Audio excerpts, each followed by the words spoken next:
In this video, I'll be teaching you how to talk in the present and also how to talk in the past in the Yoruba language, because every language has a way of talking in the present or in the past, and that's what I'll be teaching you in the Yoruba language today. So when we talking in the present in the Yoruba language, we only use one word.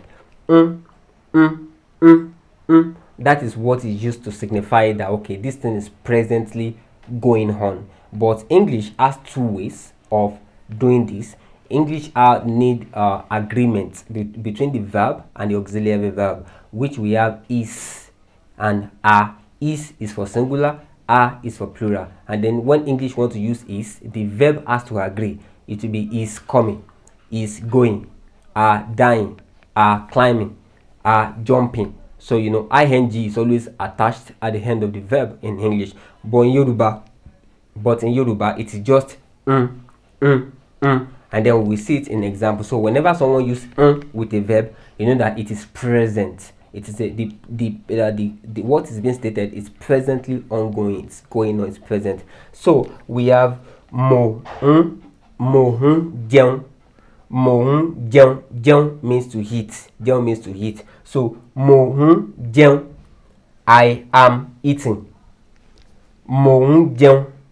Mo jẹun, I am eating. So we also have o kọrin. Kọrin means to sing. O kọrin, and it's he is singing. So this o here, you know, English has he or she or it. He or she or it in English is just o in Yoruba. So o kọrin, he is singing, or she is singing, or it is singing. And we also have ahun dibo. Dibo in Yoruba means to vote. To vote, dibo. So ahun dibo, we are voting. Ahun dibo, we are voting. Ahun dibo, we are voting. And we also have ohun paro. Ohun paro. Ohun paro, which is you are lying. You are lying. Ohun paro. Paro, you are lying. So you know this o and this o and this o is different. You know, I did a video on narrative voices in the Yoruba language, which will make you understand a lot of things that I'm explaining here. I believe the narrative voices is in any language is the foundation to understanding the language. You know, you'll be able to build upon that knowledge and then be able to, you know, comprehend the language very well. So if you are really serious about learning the Yoruba language, you can just visit the video about the narrative voices. It's actually 4 series. I did the video in 4 series. I break it down, so I recommend the video. I highly recommend the video if you want to learn the Yoruba language. It will. I think I explained more on the difference between this and this. And if you look at it, the tone mark on this, the tone mark is different. As I've said, tone carries meaning in the Yoruba language. So this one is third person singular, third person, that you are talking to someone else who is not present with you. This is what we have here. Kọrin. So it's third person singular. Someone who is not with you. You are talking about the person. So kọrin. But this one, paro, ho. This one, the tone mark on this one is do. Paro, paro. That is you are lying. If I say you are lying, that means I'm talking to someone who is present with me. So that is second person singular. You are lying. You are lying. You are lying. So paro, paro is different for paro. Paro is he is lying, but paro is you are lying. Paro jẹun, you are eating. So that is for that. And we also have wọ́n wa mọ́tò. Wọ́n wa mọ́tò. Wọ́n wa mọ́tò. Wọ́n wa mọ́tò. That is, they are driving car. So let me explain this. Wọ́n wa mọ́tò. So in Yoruba is more of a descriptive language. I've always said that. So in English, when you say someone is driving, you can normally pinpoint that the person is driving a car. But in Yoruba, drive in Yoruba is wa. But Yoruba will not just say wa. What is he driving? Yoruba will say wa moto, that is drive a car. So Yoruba is descriptive in that aspect. So you want to say they are driving car. You wouldn't say they are driving car normally in English, but that translating what I wrote here, which is what is correct in Yoruba, that is correct, because when I translate it, moto in Yoruba is car in Yoruba is often referred to as moto or oko. Moto or oko. So one unwa moto, they are driving.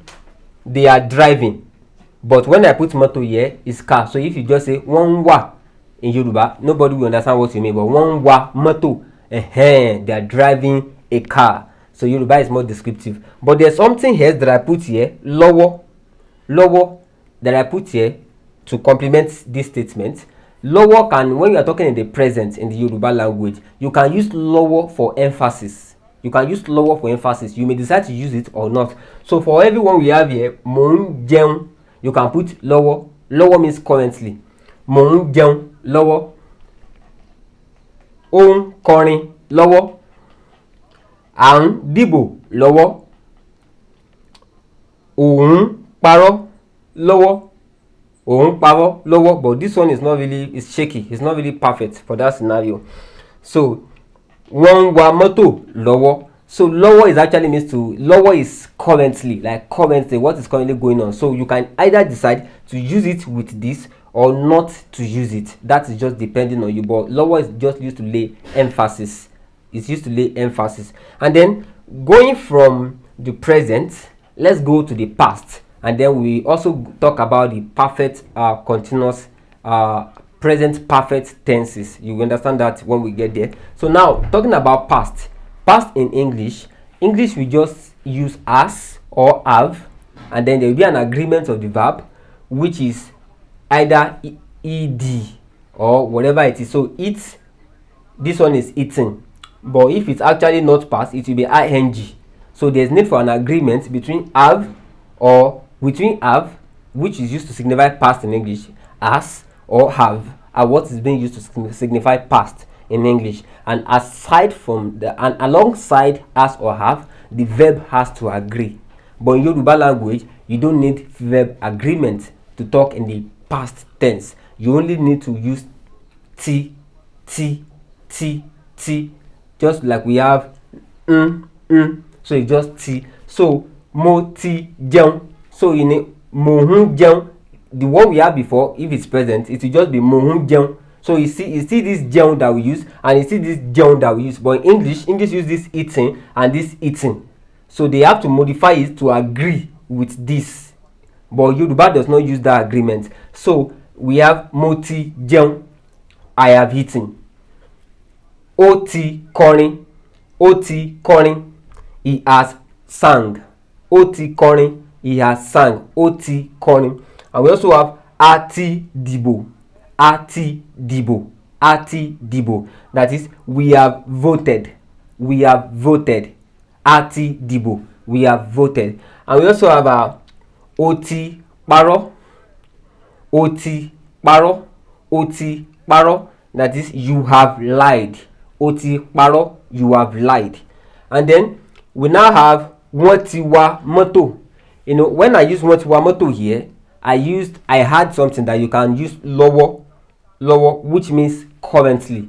There's something else you can use in this past as well, which you can also use. Is not compulsory, but you can also use it. I just like to talk extensively in my video. So you can use tan, and tan just means finished. So you can say I have mo ti jẹun tan, that is, I have finished eating. You can also say ó ti kọrin tán, that is, the thing you are emphasizing that it is past already. So ó ti kọrin tán, that is, he has sang, he has finished singing. So we can have ati dìbò tán, that is, the vote is concluded. No more going back. And we also have ó ti parọ́ tán, that is, you know, he has finished lying. Ó ti parọ́ tán. Maybe someone is asking you, what is that person saying? And then you want to make jest of that person. Yo, don't mind him. Ó ti parọ́ tán. That is, he has finished lying. Maybe someone goes on the podium, talks, and you know that that person is lying, and say, oh, when the person leave the podium, you can say, ó ti parọ́ tán, that he has finished lying. And we have wọ́n ti wa mọ́tò tán, that is, they have driven the car finished. But of course, this English is not correct. But of course, that's just the direct translation in English. If I want to correct it in English, I will just say they've driven the car. So in finished here is just what do they call it? When something is just additional that is not necessary. I've forgotten the terminology used for that. This is the present, and this is the past, t. And then let me go a little bit further. You know, in English as well, we have some statements that you may want to write, and you wonder, I have started going. That is perfect, present perfect tense. Let me take you to that in the Yoruba as well. So let me change my board so that we can see that. So now we also have present perfect tense. Present perfect tense. So what we have in present perfect tense is, you know, sometimes you combine, this is used to signify past in English, have or has, but sometimes we also use something like continuous, like ing, which we use for present in the English language. So this is actually used for present perfect tense. For example, I have started eating. That is to show that something has started and it is continuing. So something has started and it is continuing. So mo ti ń jẹun, mo ti ń jẹun. So we just combine the past and the present. This is used for past, this is used for present in the Yoruba language. So to achieve a present perfect tense, you just have to use both, just like we have it in English as well. Like I have started eating is a combination also in English. So mo ti ń jẹun, I have started eating. So you may not, this started, you may be looking at, okay, where is the started in Yoruba? But Yoruba actually has shortened this sentence actually. So if you want to look at it in its fullest form, it is wọ́n ti bẹ̀rẹ̀ sí ń jẹun. Wọ́n ti bẹ̀rẹ̀. This bẹ̀rẹ̀ means started. That is, they have started to eat. So that is it in the Yoruba language. If you want to use it in its fullest form, you know, I have started here. I'm translating word for word. So if you want to use started in the sentence, that means you want to be full. You want to, like, you know, say it in its full, in the fullest way to say it in the Yoruba language. You can say wọ́n ti bẹ̀rẹ̀ sí ń jẹun. Wọ́n ti bẹ̀rẹ̀ sí ń jẹun. This bẹ̀rẹ̀ means start. So this ti means past. Ti bẹ̀rẹ̀ means started. Ti bẹ̀rẹ̀ means started. So that is just it in Yoruba. Si ń jẹun means this is continuous. Started to eat. So that is what we have in the Yoruba language. But if you want to shorten it in the best form, mo ti ń jẹun, I have started eating. That is, you know, I just use I have started eating. And we have ó ti ń kọrin. That is, he has started singing. Ó ti ń kọrin, he has started singing. But if you want to use it full, you want to use it full, it will be ó ti bẹ̀rẹ̀ sí ń kọrin. I think it's ó ti bẹ̀rẹ̀ sí ń kọrin. Ó ti bẹ̀rẹ̀ sí ń kọrin. Ó ti bẹ̀rẹ̀ sí ń kọrin. So we also have a ti ń dìbò. A ti ń dìbò, and we have started voting. I want to use it for full. A ti bẹ̀rẹ̀ sí ń dìbò. A ti bẹ̀rẹ̀ sí ń dìbò. So we also have ó ti ń parọ́. You have started lying. Ó ti ń parọ́. You have started lying. Ó ti ń parọ́. You have started lying. And if you want to use this for in its fullest form, ó ti bẹ̀rẹ̀ sí ń parọ́. So this and this are the same.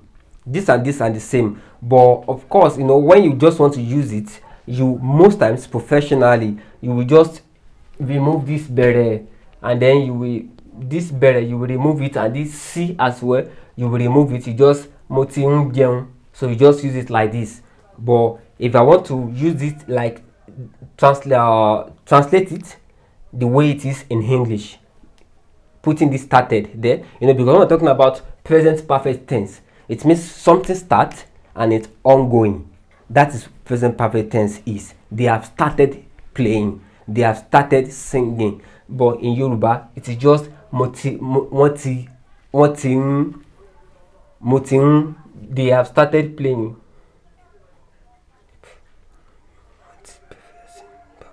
So in Yoruba, wọ́n ti bẹ̀rẹ̀ sí ń ṣeré, wọ́n ti bẹ̀rẹ̀ sí ń ṣeré, but you can short it to wọ́n ti ń ṣeré, wọ́n ti ń ṣeré. So that is just it. And I think I'm here. So o ti ń parọ́, o ti ń parọ́, you have started lying. O ti ń parọ́, you have started lying.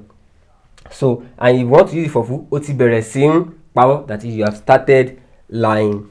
And we also have wọ́n ti ń wa mọ́tò, wọ́n ti ń wa mọ́tò, they have started driving.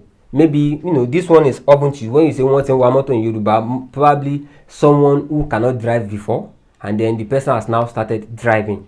And you want to tell someone, wọ́n ti ń wa mọ́tò, that is, they have started driving. No, he cannot do it before, but there's a time that comes that now he has begun to do it, and it is continuous. So, wọ́n ti ń wa mọ́tò, they have started driving. And if you want to use it, for full, which is not necessary, sometimes you might use it, depending on your choice. Wọ́n ti bẹ̀rẹ̀ sí ń wa mọ́tò, wọ́n ti bẹ̀rẹ̀ sí ń wa mọ́tò. So that is it in the Yoruba language. How to talk in the past, how to talk in the present, and how to talk in present perfect tense. And I hope you've learned a lot in this video. If you like this video, can you subscribe? And if you are looking it on Facebook, checking it on Facebook, can you follow my channel? And hopefully see you in subsequent videos. And if what you want is a private tutorial, then I can take you personal tutorial through Zoom, through Google Meet, whichever your choice may be, at not too pricey. So hopefully see you in subsequent videos. This is Learn Yoruba Online.